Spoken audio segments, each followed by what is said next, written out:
Hey, what's up, everybody? Welcome back. We are here with some more PGA DFS picks and lineup advice, this time for the 2023 Genesis Scottish Open. DraftKings picks, FanDuel tips, lineup construction strategies, everything you need for the Scottish Open. Welcome. I'm Brian Jester, co-founder here at Occupy Fantasy. And if you're new here, welcome. What we normally do in these videos every single Wednesday, we try to keep it brief. We analyze the betting markets, see what they're telling us about the upcoming event.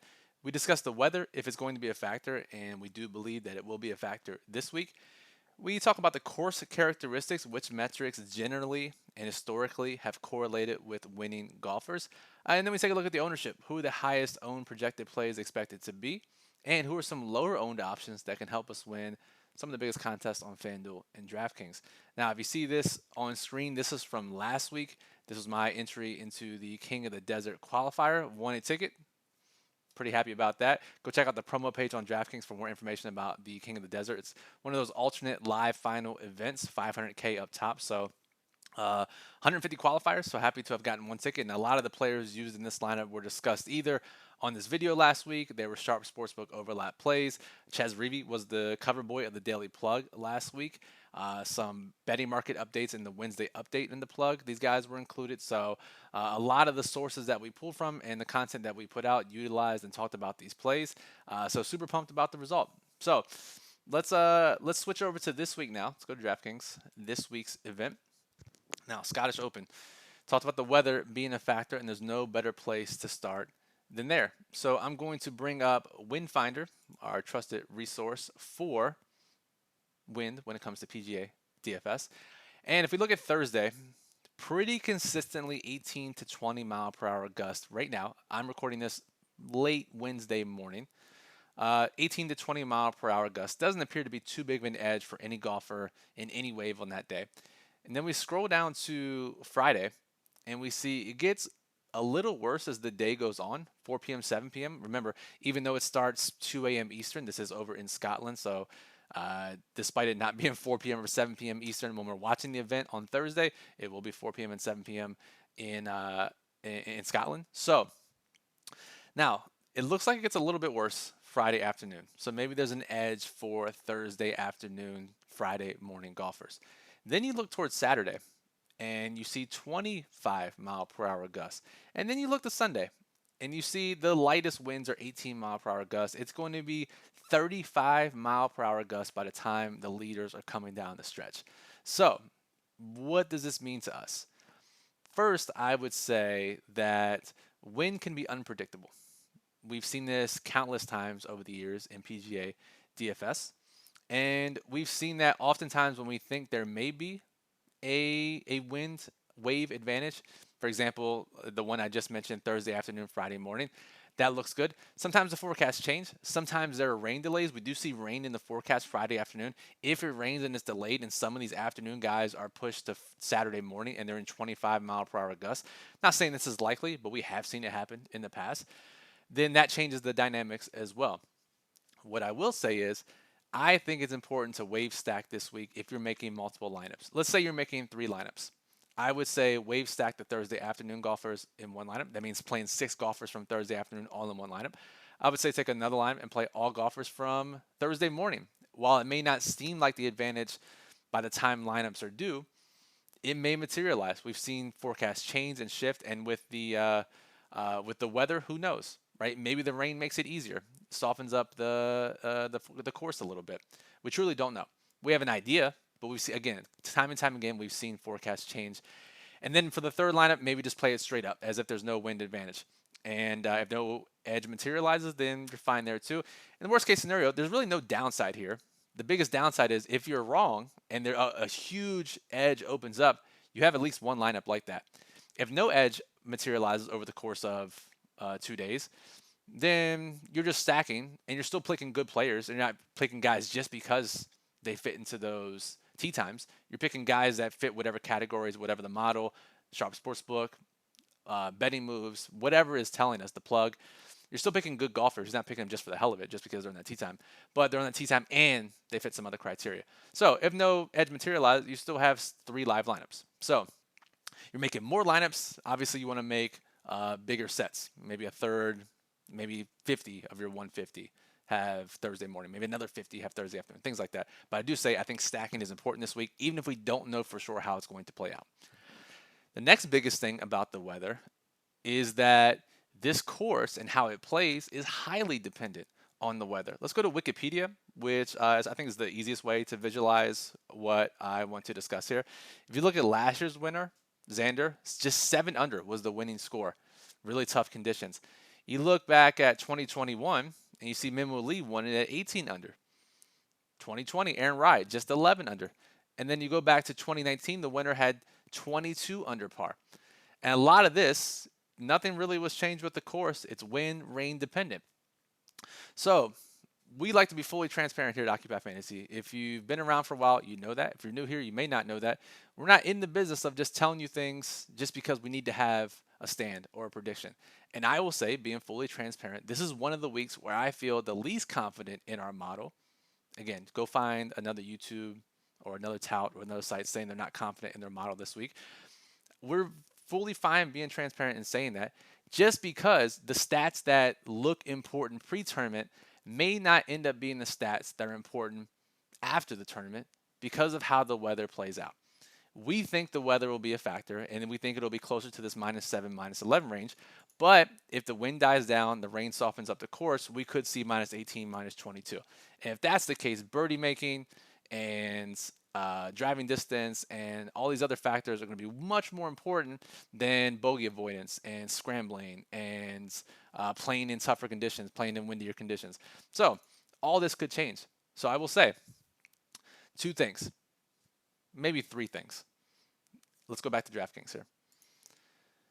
Because of this uncertainty, because of the weather, there are 3 things. If you take away any high-level takes from this video, these are the 3 things. One is wave stack, as we talked about. I think that takes a lot of the correlation and edge into account by wave stacking. 2, take advantage of lower ownership. People in general, DFS players, GPPs, ownership condenses. People find the best plays. But as I just said, what makes a player the best play pre-tournament may not make a player the best player mid-tournament or post-tournament. So take advantage of lower owned options and don't be afraid to play lower owned options, even more so than what you do on a normal PGA DFS week. And third, I will say, in addition to the model, the plug, let betting market odds guide you the most this week. Look at the movement. When we post our Wednesday update in the plug this afternoon, when I post the final Sharp Sportsbook overlap plays in Discord this evening, take advantage of those. Let those guide your decisions more because they're taking much more money. And if there's overlap in consensus, maybe that's something we can draw on, especially if those guys have lower ownership. So again, we are not afraid to be transparent. We are not afraid to say that we have a high degree of uncertainty this week. So hopefully you trust us after saying that. If you're new here, again, if you've been around for a while, you know that's par for the course here. No pun intended for us. So just keep that in mind as you're boating this week. Should be a lot of uncertainty. Now, speaking of betting odds, let's backtrack a step. No overlap plays as of just yet, as in these golfers' odds to win have improved at every sportsbook that we've tracked. There are maybe 10 or 12 where they've been hit at multiple sportsbooks. Let's talk about those guys. I will just briefly mention them, and I will tell you the one factor that I see that stands out among all of them. So, first one is Patrick Rogers. He is $7,000 on DraftKings. Next, we have Ryan Fox, also cover boy of the Daily Plug. Let's bring it up. Daily Plug. OccupyFantasy.com. Our golf writer, Niramado's top plays, lineup construction tips, course breakdowns. Ryan Fox is the cover boy of the Daily Plug. We have Rasmus Højgaard, who came from behind last week. Didn't really come from, I guess he did come from behind, and then held on after the leader is absolutely choked in the Euro event. I have Rasmus in my lineup here. Rasmus Højgaard. His twin brother, Nikolai Højgaard, also hit at multiple books. Some Euro guys, something to think about. Keith Mitchell, 7,200 on DraftKings. Kurt Kitayama, who has just been a staple seemingly in these videos and in our plug and our content most of the season. We have Gary Woodland, 7,600. A lot of cheaper guys here. This is great. Thigala, 7,600. Thorbjorn Olesen, 7,200. Fowler, finally we get into some expensive guys. Fowler and Hatton, $95 and $9,600 respectively. Wyndham Clark, $9K. And then Scotty Scheffler, which is kind of scary if you're thinking about fading the most expensive guy and the best golfer in the world at $11,600. Been hit at multiple sportsbooks. So 12, 15 guys here that we just named. Use those guys in your lineups, assuming that trend continues over the next 12 hours or so. The stat that stands out the most among all of these guys is driving distance, which historically, yes, driving distance is always nice, especially when there's not much penalty. Historically, driving distance hasn't been that crucial for the winner, but sharp sportsbooks and those who are betting into sharp sportsbooks are telling us that driving distance will be important this week. Rogers ranks 22nd in the field in driving distance. Ryan Fox, 11th. Højgaard, Rasmus, 34th. His brother, 12th. Keith Mitchell, 14th. Kitayama, 25th. Woodland, 21st. Fowler, 27th. Scheffler, 9th. Wyndham Clark, 5th. Like, all these guys drive the ball pretty decently. So maybe that's something we need to take into account a little bit more if the sharp sportsbooks are telling us this. So that's why I love analyzing the sharp sportsbooks. A lot of times we can get some gems and some metrics that we may not be considering or that we need to consider heavily or more than we already were. Finally, we'll close out the show with some ownership. Let's bring up the Occupy model. OccupyFantasy.com ranks every golfer. FanDuel and DraftKings with projected ownership. We have 2 more projected ownership updates later today, one mid-afternoon and one later this evening. So these ownership numbers are not finalized and will be tweaked a little bit. You see the highly projected owned guys: Fowler, McIlroy, Ludwig Aberg, who's been great Thursday and Friday of recent events. Cantlay, Scheffler, no surprises here, right? Tyrrell Hatton, miserable Euro golfer, should thrive in a miserable European event. A couple European guys in here. The one that you may not know if you don't follow World Golf is Alexander Bjork. 14% projected ownership at $7,300. Maybe like, who the hell is this guy and why are people playing him? This dude has not missed a cut on the European Tour since September. Yeah, it's almost a year. And 6 of his last 8 events on the Euro Tour have been top 10s. So guys is absolutely on fire in the zone. Is that a guy we generally want to play? I would love to play him at 3%. Do I love to play him at 14%? Probably not. The model's not a big fan. The model's not taken into account. The model takes into account more long-term form than short-term form. So that's the reason there. But yeah, 14% for a guy that most of you probably don't even know. Interesting to say the least. Instead, let's filter out guys who are 6% or less projected on DraftKings. These are our GPP winners. These are our guys that differentiate our lineups. These are guys we want to draw heavily from this week because we're leaning into lower ownership. We're leaning into the uncertainty. I'll just give a couple names. Again, you can go to the model, sort by OF index, and you can easily pick out the highest ranked options that are lower owned. That's easy to do. You can go do that yourself. Instead, I'm going to give some qualitative reasons why you want to play some guys that maybe don't rank as highly in the model, but still have lower ownership. All right, we talked about Keith Mitchell, sharp sportsbook, overlap play, or close to an overlap play. Let me scroll down a little bit so you can see this full picture. All right, Kitayama, 4%, overlap play, driving distance, thrives in tougher conditions, won earlier this year. In the Arnold Palmer in tougher, windier conditions. The Højgaard twins, Rasmus is 7% projected right now, but his twin brother. If you look at old school golf handicappers, specifically European golf handicappers, they love this concept of drawing inspiration from those that you are close with. Usually it's one of your friends that you went to college with, roommates, similar nationality, just won an event that motivates you to go out there and play better.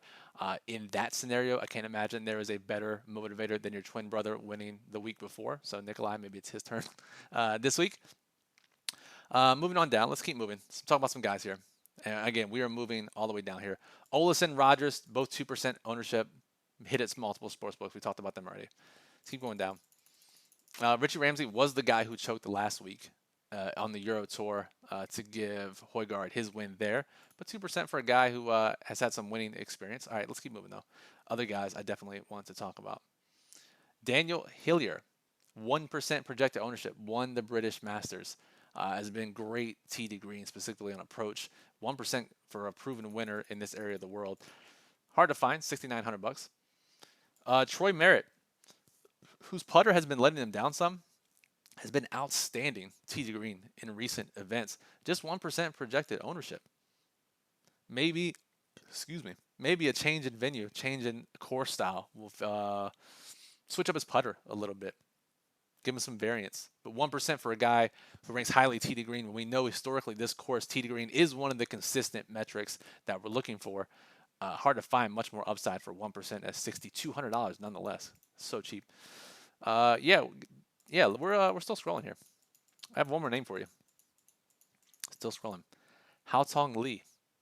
Min price, Stoneman, 6K. We project for 0% projected ownership. Has played well historically in this part of the world. Has shown some signs of life off the tee. 0% projected ownership. There's enough here for, and again, this is not a guy you're playing in low risk contests, not a guy you're playing in even your small field GPPs. But if you're maxing 150 lineups, you're playing a bunch of lineups in the large field contest, you get 5% Hao Tong Lee, you will be 100 times the field because he's going to be like 0.1% owned. So Hao Tong Lee is a guy that there's your differentiator. I don't think, can I go any lower? Can I go lower? Can we go lower?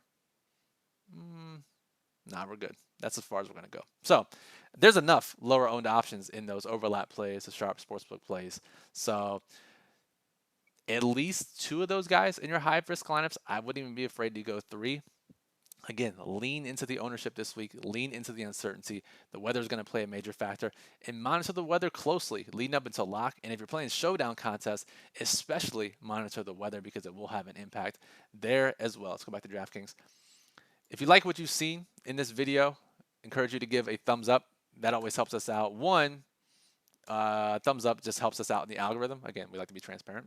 It helps us get more views. Let's just be, it is for what it is. But 2, most importantly, it lets us know that you like these videos, right? The more likes we get, the more inclined I am, really, to keep making these videos every single week. Let's see if we can run this video up to 100 likes. We'd appreciate it. And again, it lets us know that we should keep doing it. Subscribe to the channel. It is free to do here on YouTube. That just lets you know whenever we get notified or whenever we go live, whenever we upload a new video. Subscribing is the easiest way to do that, easiest way to show your support, and easiest way for you to just be in the know whenever we post anything on YouTube. And if you have any questions, comments, or concerns, drop a comment on this video below. Love to hear your predictions. We love calling out great predictions. So if you have a prediction for this event, drop it in the comments. We'll call it out if it's right next week. Any questions about your lineups, I can always answer them there too. But the best place to answer any questions is our Discord server, occupyfantasy.com/Discord. Link is in the description. That's where I'll post the final sharp sportsbook plays tonight, 8 or 9 p.m. Eastern, roughly. So make sure you're in there chatting it up with other members of Occupy Fantasy. And OccupyFantasy.com is where you saw the daily plug. You saw the Occupy model. You did not see the lineup builder, but we do have it. Allows you to build up to 300 lineups for FanDuel and DraftKings. So, Brian Jester for Occupy Fantasy. We appreciate you listening, as always. And good luck at the Genesis Scottish Open.